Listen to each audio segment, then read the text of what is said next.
500 ईसा पूर्व में कश्मीर क्षेत्र को कश्मीर राज्य के रूप में जाना जाता था या प्राचीन ग्रंथों में कश्मीरा कहा जाता था।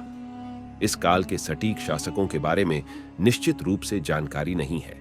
हालांकि ऐतिहासिक अभिलेखों से पता चलता है कि इस क्षेत्र पर गांधार साम्राज्य, मौर्य साम्राज्य और कुषाण साम्राज्य सहित विभिन्न राजवंशों का शासन था।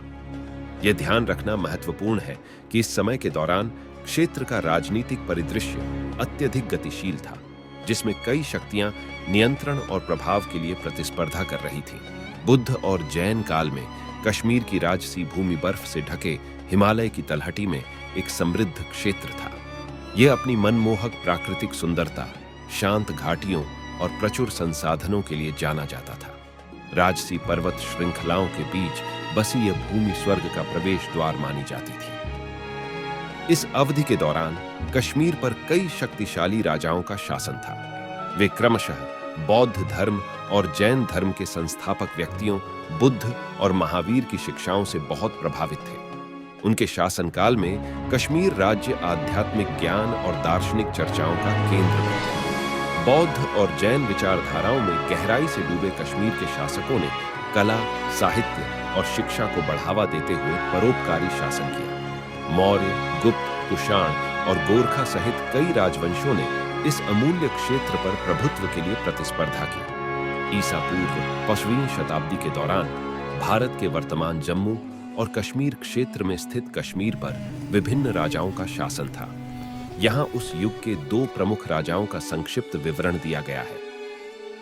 इनमें पहले आते हैं गोनांदिया साम्राज्य के राजा अशोक, मौर्य वंश के अशोक नहीं।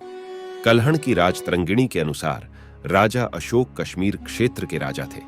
कल्हण के अनुसार अशोक महाभारत के शकुनी का प्रपौत्र था। यह गोनांदिया राजवंश के 48 वे राजा माने जाते हैं। इनके शासन काल में म्लेच्छों ने देश पर कब्जा कर लिया, जिसके बाद इन्होंने संन्यास ले लिया। इसके बाद मौर्य वंश के राजा अशोक महान 273 से 232 ईसा पूर्व तक शासन किया।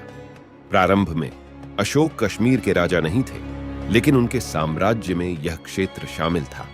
वह मौर्य वंश के तीसरे सम्राट थे और कलिंग युद्ध के बाद बौद्ध धर्म में परिवर्तन के लिए व्यापक रूप से जाने जाते हैं। अशोक ने कल्याण और धार्मिक सहिष्णुता पर जोर देते हुए एक मजबूत प्रशासनिक नीति के साथ शासन किया। उन्होंने बौद्ध धर्म को राज्य धर्म के रूप में बढ़ावा दिया और अपने साम्राज्य में कई स्तूपों और स्तंभों का निर्माण कराया, जिनमें से कुछ कश्मीर में भी शामिल थे। 5वीं शताब्दी ईसा पूर्व के कश्मीर के विशिष्ट राजाओं के बारे में ऐतिहासिक रिकॉर्ड सीमित हो सकते हैं, क्योंकि उस युग के लिखित दस्तावेज अक्सर दुर्लभ होते हैं।